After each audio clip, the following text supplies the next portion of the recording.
There's so many other things that you could cut. But why do you want people to starve? You're watching The Big Deal, where we are continuing to analyze President Trump's tax and spending law and what it will mean for everyday American families. Today, we're taking a closer look at changes to the Supplemental Nutrition Assistance Program, SNAP for short, the federal food aid program formerly known as food stamps. Right now, about 42 million Americans living in 22 million households receive SNAP benefits. To put that in context, that's 1 out of every 8 people in the United States. The average household benefit is about $350 a month. The president's spending plan will cut SNAP funding by $187 billion over the next 10 years. And receiving food assistance will now include work requirements and require states to pick up some of the federal program's cost starting in 2028. All told, these cuts mean that millions of Americans will be at risk of losing some or all of their benefits, which could lead to increased food insecurity all around the nation. Spectrum News reporter Natalie Basha spoke to one grandmother in California and has this report. As she shops for groceries, 59-year-old Dionne Watts is thinking about what to make for dinner tonight. After all, she has to feed her 5 granddaughters who live with her, and that's a lot of mouths to feed. The avocados is for the toast that the kids make in the morning time for breakfast. Then they may make an egg to go with the on top of the toast with the avocado. And the berries is for the 3-year-old. But in her head, Dionne is counting every dollar. She receives money from SNAP, the Supplemental Nutrition Assistance Program, just $200 a month. And to make that stretch, Dionne says, is tricky. So tricky that she sometimes goes without food. It might happen 3 times a week because I don't want to eat it up from them because I know that they're going to need it when they come home. So I will go hungry. I have went hungry so they could have enough.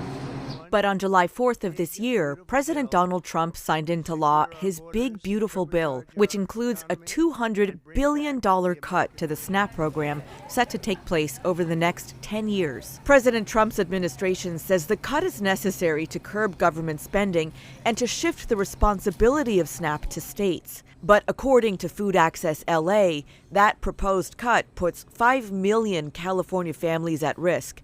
For an example, a family of maybe 5 or 6 rely on a bag of apples 3 days. That might not last them those 3 days anymore. Desiree Patillo is the district manager of Mother's Nutritional Center in Los Angeles, and she says cuts to SNAP would have an obvious and immediate result. You know, junk food is cheaper than fruit and vegetables, sadly to say.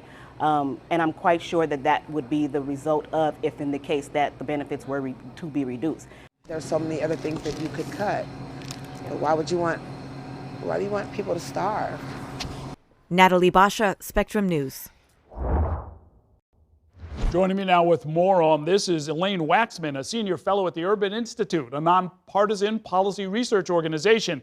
Ms. Waxman specializes in food insecurity and federal nutrition programs. And Ms. Waxman, President Trump's bill is going to make it more difficult for Americans to qualify for SNAP benefits. Your research at the Urban Institute estimates that more than 22 million families could lose some or all of their benefits. Is there a particular category of recipient who would be at risk? That's a great question because at some level, everybody who participates in SNAP will be affected. In particular, we have lost the ability to periodically update the market basket upon which benefits are based. And that's important because currently, in 99% of U.S. counties, the maximum SNAP benefit falls short of the cost of a very moderately priced meal. So SNAP was already inadequate, and we won't be able to dig ourselves out of that hole. In terms of who else is affected, we have expanded work requirements on folks with teenage children. That's new. We've not had parents involved in that before. And also older adults, 59 to 64. The problem is that it's hard to meet work requirements in the low-wage labor market. So people may often be working, but they work seasonal labor, their hours are cut by employers. And so what that means is if they don't meet the requirement consistently, they can only get 3 months of SNAP benefits in a 3-year period. This is going to mark the biggest cut to the SNAP program since it began back in 1939. Why did the federal government first start providing food benefits? This is during the Great Depression, of course. And how has it improved health for recipients over the years? Yeah, early on in the Great Depression, it was a response to huge economic dislocation. But over time, we've learned that food insecurity affects a wide swath of people in the United States. And right now, actually, we have as many food insecure people nearly as we did at the peak of the Great Recession.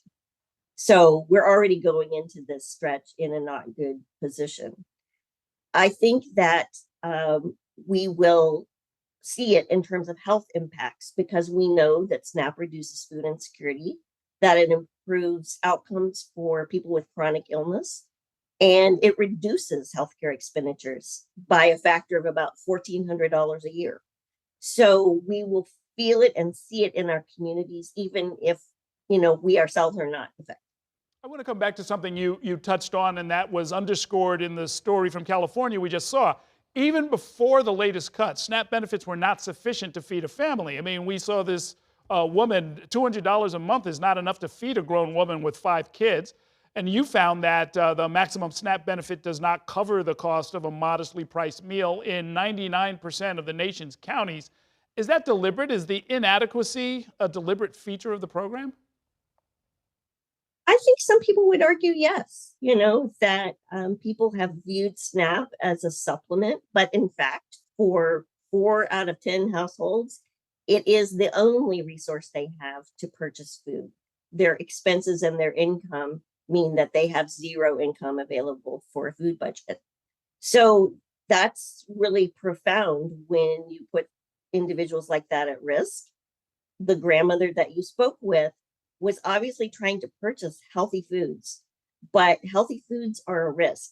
They are perishable, they are more expensive. Tariffs on food may increase the cost of those. And so the kinds of inadequacies we've seen will probably only increase. Okay. Thank you very much for all of that information and insight. Elaine Waxman, thanks for joining us. Thank you for watching our YouTube channel. Let Spectrum News be your resource for balanced, in-depth political coverage, and click the subscribe button right here. You can also download our app or watch us on TV to learn more about the candidates, where they stand on the issues, and more. We'll see you then.